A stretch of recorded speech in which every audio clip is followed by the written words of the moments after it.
यहाँ पर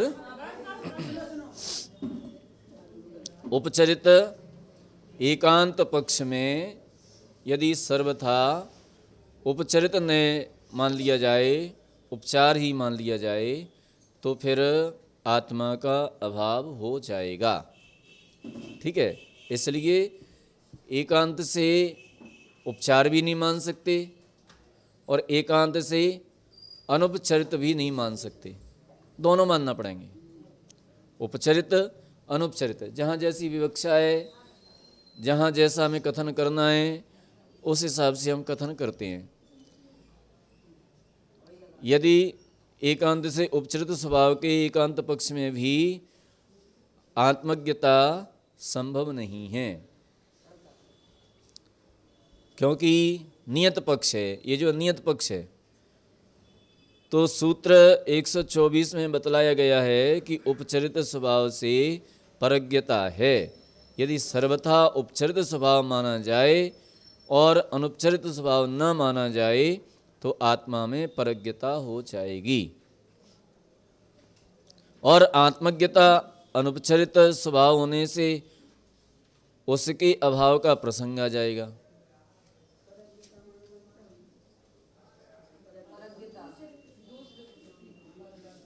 परज्ञता, पर अज्ञता, अज्ञता माने अज्ञानता। फिर वो जानने में नहीं आएगी किसी के। ठीक है, तो परज्ञता आ जाएगी। उपचरित, उपचरित ने क्या काम करता है? उपचार करता है। कहाँ पर करता है? मुख्य के अभाव में और प्रयोजन वसात, जहाँ हमारा प्रयोजन है, हमें कोई वस्तु को दिखलाना है और मुख्य वस्तु है नहीं है, तो उस मुख्य वस्तु के अभाव में दूसरी वस्तु का दूसरी वस्तु में उपचार करके उसको दिखलाता है कि वस्तु ऐसी होती है। जैसे शेर, किसी को बताना है शेर कैसा होता है, तो बिल्ली को दिखा दिया, ये ऐसा ऐसा ये शेर है। ठीक है, मुख्य का तो अभाव है और प्रयोजन, प्रयोजन हमारा क्या है? शेर को बतलाना, तो शेर को बतलाना प्रयोजन है, तो बिल्ली को दिखा दिया ये शेर है। ये क्या हो गया? उपचरित असद, उपचरित नए। ठीक है, तो यदि सर्वथा उपचार ही मान लिया जाएगा तो फिर आत्मा का अभाव हो जाएगा, फिर मुख्य का अभाव ही हो जाएगा, फिर तो आत्मा का अभाव ही हो जाएगा। इसलिए एकांत पक्ष से उपचरित भी नहीं मान सकते। ठीक है, क्योंकि आत्मा तो अनुपचरित नय से है, आत्मा जो है अनुपचरित नय से है, और अनुपचरित नय को स्वीकार न करके केवल उपचरित मान लें तो फिर आत्मा का अभाव हो जाएगा फिर। इसलिए एकांत पक्ष से उपचरित भी नहीं मान सकते। अब कहते हैं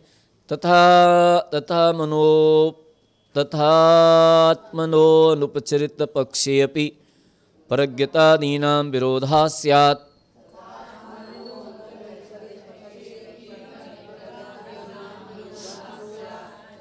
अब कहते हैं उसी प्रकार अनुपचरित एकांत पक्ष में भी आत्मा के परज्ञता आदि का विरोध आ जाएगा।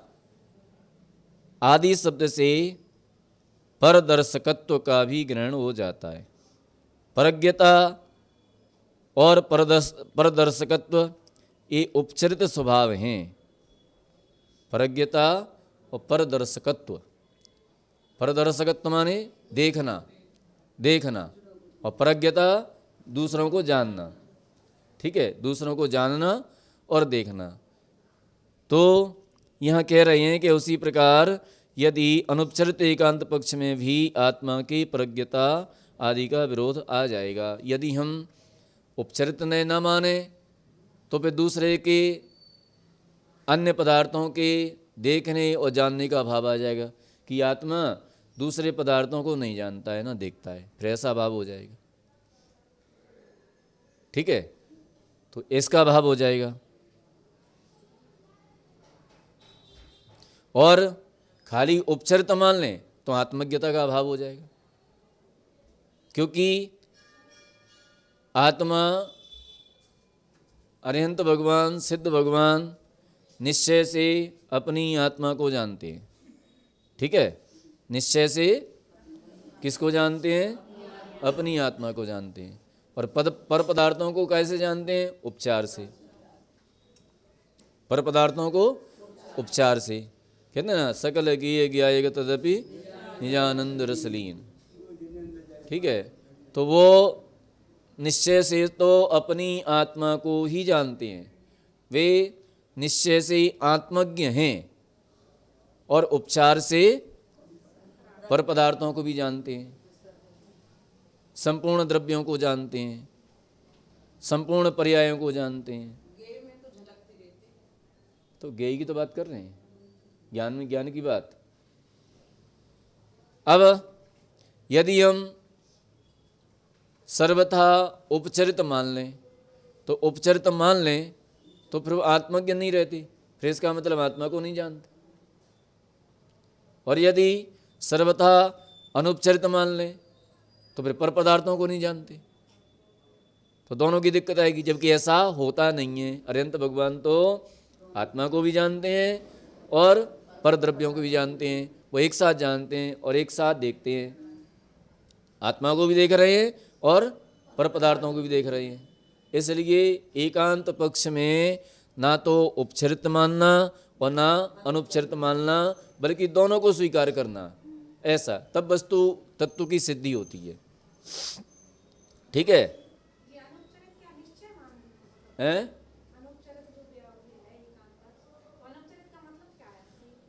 अनुपचरित मैंने उपचार नहीं किया जा रहा है, और उपचरित उपचार किया जा रहा है। व्यवहार ने के वेद हैं जी, सद्भूत, असद्भूत और उपचरित। ठीक है, ये तीन वेद होते हैं। अनुपचरित, अनुपचरित माने जिसमें उपचार नहीं किया जा रहा है, वो अलग है। जिसमें कोई उपचार नहीं है, वास्तविकता। उपचरित माने, अनुपचरित माने वास्तविकता। ठीक है, तो निश्चय से अरिहंत भगवान अपनी आत्मा को जानते हैं, वे आत्मज्ञ हैं, और उपचार से पर पदार्थों को जानते हैं। ठीक है, यदि हम एक पक्ष में स्वीकार करेंगे तो फिर गड़बड़ हो जाएगी, फिर वस्तु तत्व की सिद्धि नहीं होगी। फिर उनको ऐसा मान लिया जाएगा कि वो आत्मा को नहीं जानते, केवल पर पदार्थों को ही जानते हैं। अनुपचरित मानेंगे खाली तो पर पदार्थों को नहीं जानते, अपनी आत्मा को ही जानते हैं, जबकि वो तो कैसे, वो तो सबको जानते हैं। ठीक है, इसलिए दोनों मानना पड़ेंगे, तभी वस्तु तत्व की सिद्धि हो पाएगी। इस तरह से ये यहाँ पर आदि शब्द से परदर्शकत्व का भी ग्रहण हो जाता है। परज्ञता और परदर्शकत्व ये उपचरित स्वभाव हैं। दोनों ही कैसे हैं जी? परज्ञता और परदर्शकत्व ये उपचार स्वभाव हैं। ठीक है, एकांत अनुपचरित पक्ष में उपचरित पक्ष का निषेध होने से आत्मा का परज्ञता और परदर्शकत्व से विरोध आ जाएगा, जिससे सर्वज्ञता के अभाव का प्रसंग आ जाएगा। यदि ऐसा होगा, यदि ऐसा होगा, क्या हो गया? लगा तो वो आज वो निकाल नहीं गए हैं उसको।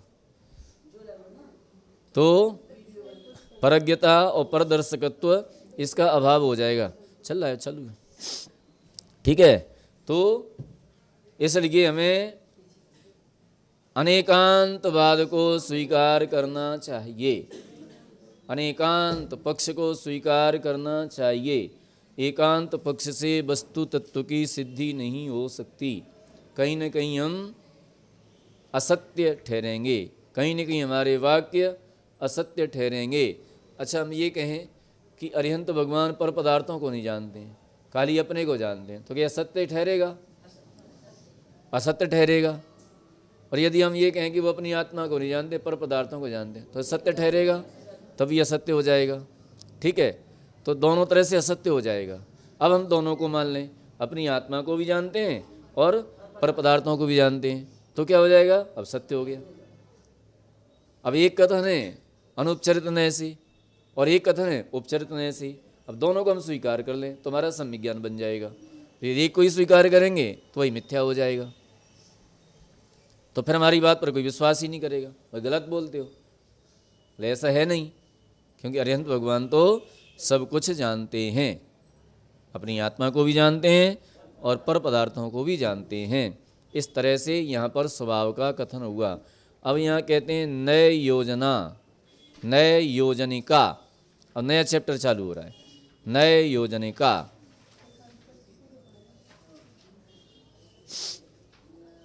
अब यहाँ कह रहे हैं नाना स्वभाव संयुक्तम,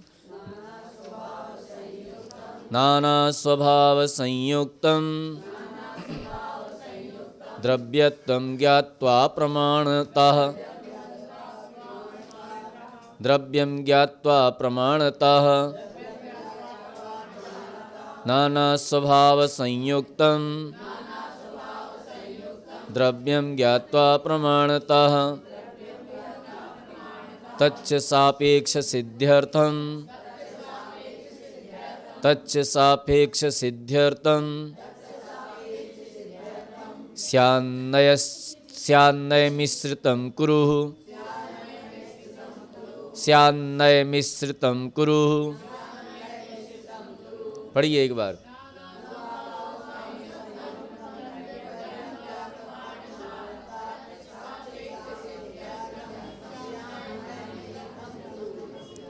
अब यहाँ पर कहते हैं कि प्रमाण से नाना स्वभाव वाले द्रव्य को जान करके, प्रमाण से नाना स्वभाव वाले द्रव्य को जान करके सापेक्ष सिद्धि के लिए उसको कथनचित नयों से मिश्रित अर्थात युक्त करना चाहिए।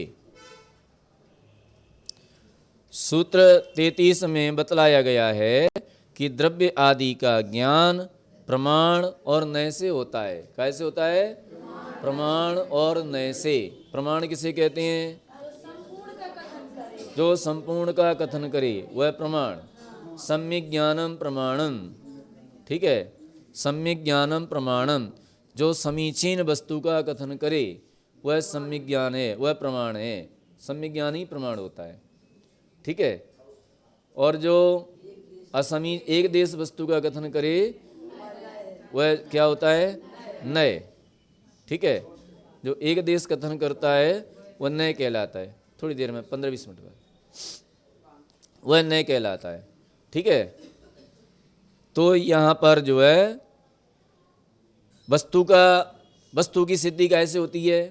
प्रमाण से, ठीक है। और जो एक देश वस्तु की सिद्धि होती है वो नय से। नयों के समूह को प्रमाण कहते हैं। सम्यक ज्ञान कैसे? नयों के समूह को सम्यक ज्ञान कहते हैं या प्रमाण कहते हैं, ठीक है। अब कहते हैं यहाँ पर, अब कह रहे हैं कि सूत्र 34 में प्रमाण का लक्षण और सूत्र 39 में नय का लक्षण बतलाया जा चुका है। आगे भी सूत्र 177 में प्रमाण का स्वरूप और सूत्र 181 में नय का स्वरूप कहा जाएगा। स्यात् माने कथनचित, स्यात् माने कथनचित, सापेक्ष नय सम्यक नय हैं। जो नय सापेक्ष होते हैं वे नय कैसे होते हैं? सम्यक नय होते हैं। सापेक्ष नय कैसे होते हैं? सम्यक। और निरपेक्ष मिथ्या, ठीक है। निरपेक्ष नय कैसे होते हैं? मिथ्या। और सापेक्ष नय सम्यक होते हैं। द्रव्य में सापेक्ष स्वभावों की सिद्धि के लिए स्यात् सापेक्ष नयों का प्रयोग करना चाहिए। गाथा 8 में कहा गया है कि जो नय एकांत पक्ष को ग्रहण करने वाली हैं, जो नय एकांत पक्ष को ग्रहण करने वाले हैं अर्थात स्यात् निरपेक्ष हैं, वे दुर्नय हैं। वे कैसे हैं? दुर्नय। जो अपेक्षा को ग्रहण नहीं करते, निरपेक्ष हैं, वे क्या हैं? दुर्नय। अब आगे किस किस द्रव्य में किस किस नय की अपेक्षा कौन कौन स्वभाव पाया जाता है इसका कथन किया जाता है। अब कौन कौन से द्रव्य में किस किस नय से कौन कौन सा स्वभाव पाया जा रहा है। अब इस बात का कथन करते हैं। तो सबसे पहले आता है स्वद्रव्यादि ग्राहकेणास्ति स्वभावः। स्वद्रव्यादि ग्राहकेणास्ति स्वभावः। अब अस्ति स्वभाव कैसे पाया जाता है? तो अस्ति स्वभाव जो होता है वो कौन से नय से है? स्वद्रव्यादि ग्राहकेण अस्ति स्वभाव। स्वद्रव्य, स्वक्षेत्र, स्वकाल और स्वभाव। स्वद्रव्यादि आदि में सभी आ गया है ना। स्वद्रव्य, स्वक्षेत्र, स्वकाल और स्वभाव अर्थात स्वचतुष्टय को ग्रहण करने वाले द्रव्यार्थिक नय की अपेक्षा से अस्ति स्वभाव होता है। ठीक है, अस्ति स्वभाव कैसे होता है? स्वद्रव्यादि ग्रहण करने वाले द्रव्यार्थिक नय की अपेक्षा से द्रव्य में कौन सा स्वभाव है? अस्ति स्वभाव है। ठीक है, अस्ति स्वभाव। अस्ति माने अस्तित्व, मौजूदगी द्रव्य की, ये क्या है? अस्ति स्वभाव। अस्ति स्वभाव के कारण द्रव्य हमेशा हमेशा बना रहता है, कभी विनाश को प्राप्त नहीं होता। ठीक है, अब कहते हैं स्वद्रव्यादि ग्राहक द्रव्यार्थिक नय का कथन सूत्र 54 व 108 में है, हाँ 188 में है। अब कहते हैं नास्तिक स्वभाव। अस्ति और नास्ति दोनों स्वभाव एक साथ पाए जाते हैं, एक साथ रहते हैं। ठीक है, तो नास्ति स्वभाव पर द्रव्यादि ग्राहकेण नास्ति स्वभावः। पर द्रव्यादि ग्राहकेण नास्ति स्वभावः। जिस क्षेत्र में हम बैठे हुए हैं, जिस क्षेत्र में हम बैठे हुए हैं, तो अपने क्षेत्र की अपेक्षा हम क्या हैं? अस्ति। ठीक है, अपने शरीर के अपेक्षा से हम क्या हैं? अस्ति। यहाँ पर जितने कालाणु हैं उसकी अपेक्षा हम क्या हैं? काल की अपेक्षा हम क्या हैं? अस्ति। और परद्रव्य, परक्षेत्र, परकाल और परभाव की अपेक्षा हम नास्ति है। ठीक है, तो हम अस्ति भी हैं और नास्ति भी हैं। स्वद्रव्य की अपेक्षा हम अस्ति हैं और परद्रव्य की अपेक्षा हम नास्ति हैं। परद्रव्य आदि की अपेक्षा हम नास्ति हैं। ठीक है, तो परद्रव्य, परक्षेत्र, परकाल, प्रभाव अर्थात परचतुष्टय को ग्रहण करने वाले द्रव्यार्थिक नय की अपेक्षा नास्ति स्वभाव है। कैसा स्वभाव है? नास्ति स्वभाव है, क्योंकि परचतुष्टय की अपेक्षा नास्ति स्वभाव है। ठीक है, कोई ऐसा तो नहीं समझ में नहीं आ रहा हो? आ रहा है ना? अब कहते हैं उत्पाद व्यय गुणत्वेन सत्ताग्राहकेण नित्य स्वभावः।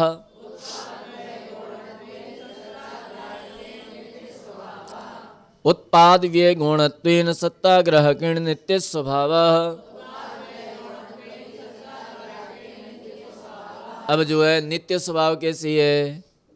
द्रव्य के अंदर नित्य स्वभाव है कि नहीं है? अब कैसी है? तो उत्पाद व्यय को गौण करके, उत्पाद व्यय को गौण करके केवल सत्ता को ग्रहण करने से द्रव्य कैसा है? नित्य है।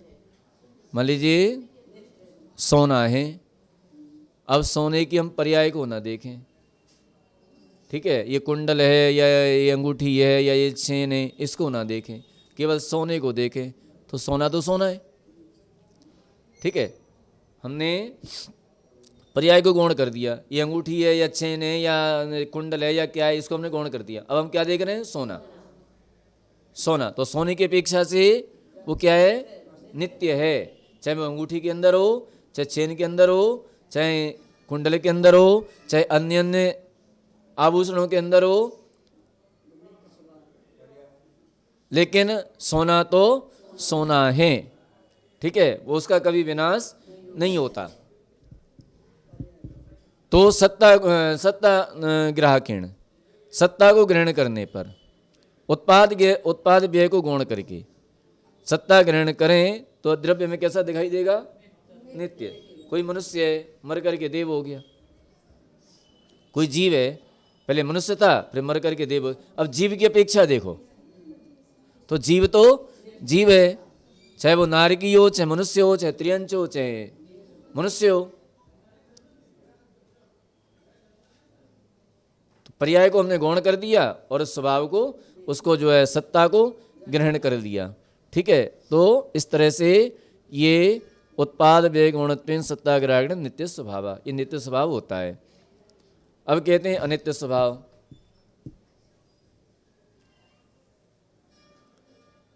केनचित पर्यायार्थिके नास्ति नित्य स्वभाव।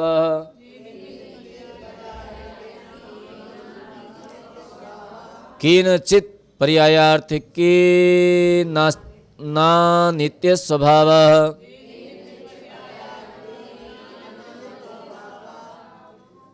केनचित् पर्यायार्थिके ना नित्य स्वभाव। अब पर्यायार्थिक नहीं आ गया। अभी तक कौन सा चल रहा था? द्रव्यार्थिक नहीं। अब पर्यायार्थिक नहीं आ गया। तो किसी पर्यायार्थिक नहीं की अपेक्षा अनित्य स्वभाव होता है, क्योंकि पर्याय कैसी है? अनित्य है।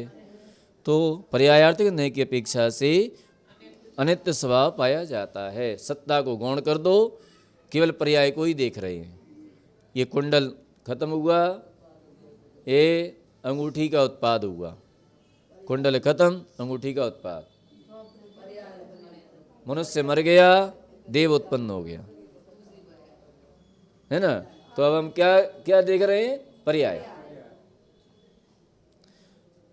तो इस तरह से ये अनित्य स्वभाव पाया जाता है। अनित्य स्वभाव पर्यायार्थिक नहीं की अपेक्षा से पाया जाता है, और नित्य स्वभाव द्रव्यार्थिक नहीं की अपेक्षा से पाया जाता है। नास्ति स्वभाव द्रव्यार्थिक नहीं की अपेक्षा से, अस्ति स्वभाव स्वद्रव्यादि अपेक्षा से, अस्ति स्वभाव परद्रव्यादि अपेक्षा से, नास्ति स्वभाव सत्ता को ग्रहण करके, उत्पाद व्यय को गौण करके, सत्ता ग्रहण करके नित्य स्वभाव, और सत्ता को गौण करके, पर्याय को ग्रहण करके अनित्य स्वभाव। इस तरह से ये ध्यान रखो। अस्ति स्वभाव, नास्ति स्वभाव, नित्य स्वभाव, ये पर्यायार्थिक नहीं, ये द्रव्यार्थिक, सॉरी ये कौन से हो गए? द्रव्यार्थिक नहीं। ये जो है द्रव्यार्थिक नहीं। द्रव्यार्थिक नहीं की अपेक्षा से नित्य स्वभाव, नित्य स्वभाव, नास्ति स्वभाव और अस्ति स्वभाव, उल्टा। अब सीधा ले लो, अस्ति, नास्ति और नित्य। ठीक है, अनित्य। अब पर्यायार्थिक नहीं आ गया, अनित्य स्वभाव। अब आता है भेद कल्पना निरपेक्षेणैक स्वभाव। भेद कल्पना निरपेक्षेणैक स्वभाव। अब भेद कल्पना निरपेक्ष शुद्ध द्रव्यार्थिक नहीं की अपेक्षा एक स्वभाव है। अब भेद नहीं करना, ठीक है। भेद कल्पना निरपेक्ष, भेद कल्पना को हटा दीजिए, तो कैसा स्वभाव है? एक स्वभाव है, एक स्वभाव। शुद्ध नहीं है, शुद्ध भी आगे आएगा। भेद कल्पना निरपेक्ष शुद्ध द्रव्यार्थिक नय का स्वरूप। अब ये भी द्रव्यार्थिक नय आ गया। ये कौन सा है? द्रव्यार्थिक नय। भेद कल्पना निरपेक्ष शुद्ध द्रव्यार्थिक नय का स्वरूप सूत्र 49 में कहा गया है। यह नय गुण गुणी को अभेद रूप से ग्रहण करता है। ये किससे कैसे करता है? गुण गुणी को, गुण और गुणी को अभेद रूप से ग्रहण करता है। ठीक है, आत्मा तो एक है, अखंड पिंड है।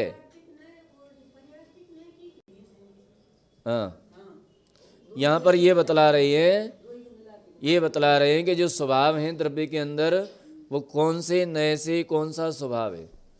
ये बतला रहे। किस नए से कौन सा स्वभाव पाया जाता है ये बतला रही है। तो पहले द्रव्यार्थिक ने 3 द्रव्यार्थिक ने बतलाए थे, नित्य, अनित्य और नहीं, अस्ति, अस्ति, नास्ति और नित्य, अस्ति, नास्ति और नित्य, ये द्रव्यार्थिक ने से बतलाए। फिर बीच में आ गया पर्यायार्थक ने अनित्य। फिर ये द्रव्यार्थिक ने आ गया भेद कल्पना निरपेक्ष। तो भेद कल्पना निरपेक्ष क्या है? एक स्वभाव। भेद कल्पना को निरपेक्ष कर दें, भेद कल्पना को हटा दें तो कैसा दिखाई देगा? द्रव्य का स्वभाव एक स्वभाव दिखाई देगा। ठीक है। यह नए गुण गुणी को अभेद रूप से ग्रहण करता है, गुण गुणी में भेद नहीं करता। ठीक है। ज्ञान ही आत्मा है, ज्ञान ही आत्मा है। गुण गुणी में भेद तो नहीं किया, आत्मा ही ज्ञान है। हमें भेद तो नहीं कर रहा।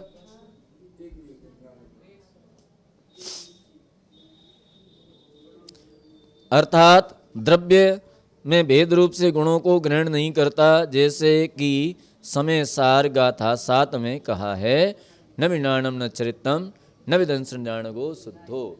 वह कहते हैं समय सार की गाथा में, 7 नंबर गाथा में, कि जीव के अंदर न ज्ञान है, न दर्शन है, न चारित्र है, आत्मा तो शुद्ध है। ये कौन सा न है? भेद कल्पना निरपेक्ष द्रव्यार्थिक ने। आत्मा के अंदर न ज्ञान है, न दर्शन है, न चारित्र, आत्मा तो शुद्ध है, माने गुण गुणी में भेद नहीं करता। तो इस तरह से ये जो है भेद कल्पना निरपेक्ष। अब आगे आ रहा है अन्वय द्रव्यार्थिक, अन्वय द्रव्यार्थिके नैकस्याप्यनेक द्रव्य स्वभावत्वम्।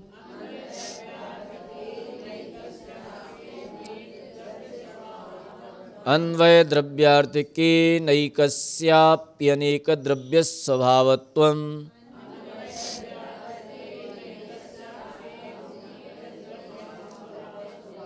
अब यहाँ पर कह रहे हैं कि अन्वय द्रव्यार्थिक नए की अपेक्षा से एक द्रव्य के भी अनेक स्वभाव पाए जाते हैं। अन्वय निरपेक्ष, अन्वय सापेक्ष। अन्वय द्रव्यार्थिक नए की अपेक्षा से, अन्वय द्रव्यार्थिक नए की अपेक्षा से, अन्वय सापेक्ष। हाँ ठीक है। तो अन्वय द्रव्यार्थिक नए की अपेक्षा, अब अपेक्षा को या सापेक्ष को एक ही बात है। एक द्रव्य के भी अनेक स्वभाव पाए जाते हैं। ठीक है। सूत्र 53 और 187 में अन्वय सापेक्ष द्रव्यार्थिक नए का कथन है। वहाँ पर दृष्टांत दिया गया है, यथा गुण पर्याय स्वभावम द्रव्यम। क्या कह रहे हैं यहाँ पर? गुण पर्याय स्वभावम द्रव्यम। द्रव्य कैसा है? गुण और स्वभाव वाला है। अब यहाँ पर अलग अलग स्वभाव कर दिए ना। हाँ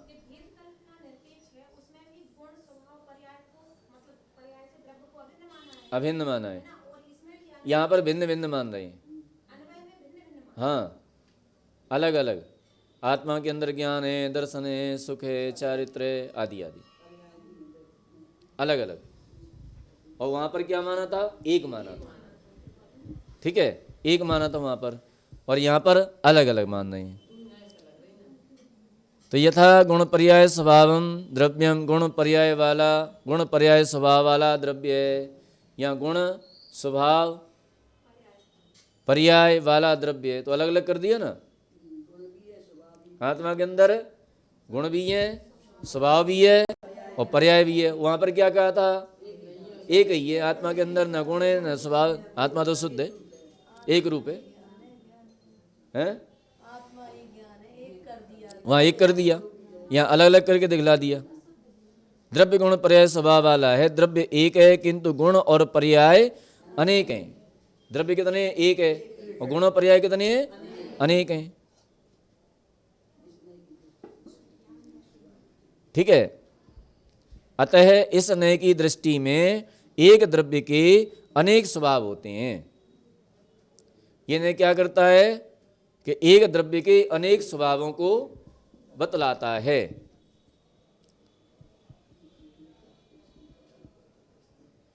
जैसे एक ही देवदत्त पुरुष की बाल वृद्ध अवस्था होती है, एक देवदत्त पुरुष की बाल वृद्ध अवस्था होती है, अथवा उन अवस्थाओं में एक ही देवदत्त रहता है। बालक भी है, वृद्ध भी है, युवा भी है। ये क्या है? सब पर्याय। द्रव्य कितना है? एक है। पर्याय कितनी हो गई? अनेक हो गई। तो ये अन्वय सापेक्ष।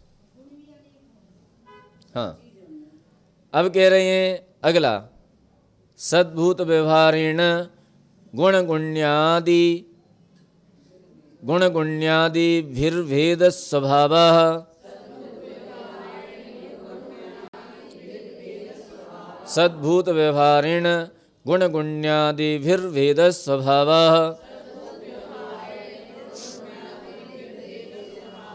अब कहते हैं कि सद्भूत व्यवहार उपनय की अपेक्षा, सद्भूत व्यवहार उपनय की अपेक्षा गुण गुणी आदि में भेद स्वभाव है। ठीक है, सद्भूत व्यवहार उपनय की अपेक्षा गुण गुणी आदि में क्या है?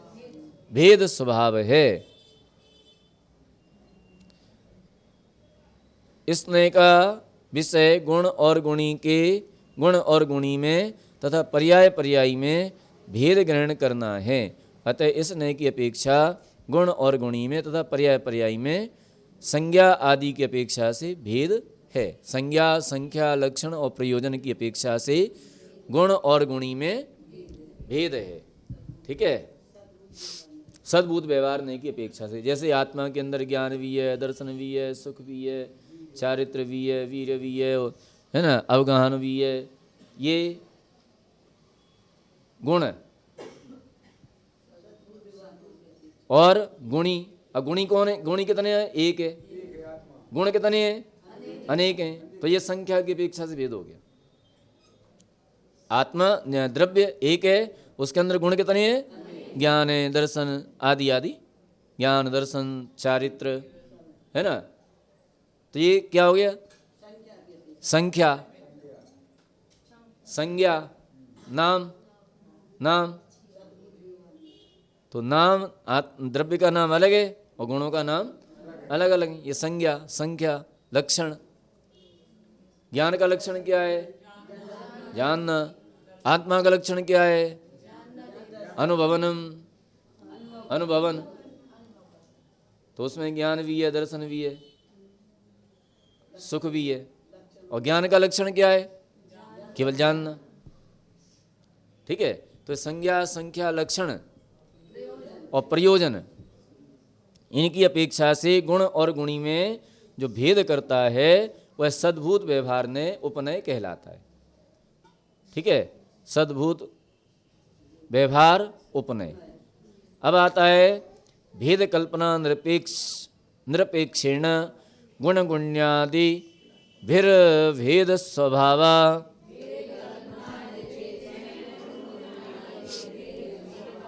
भेद कल्पना निरपेक्षेण गुण गुण्यादि भेद स्वभावा।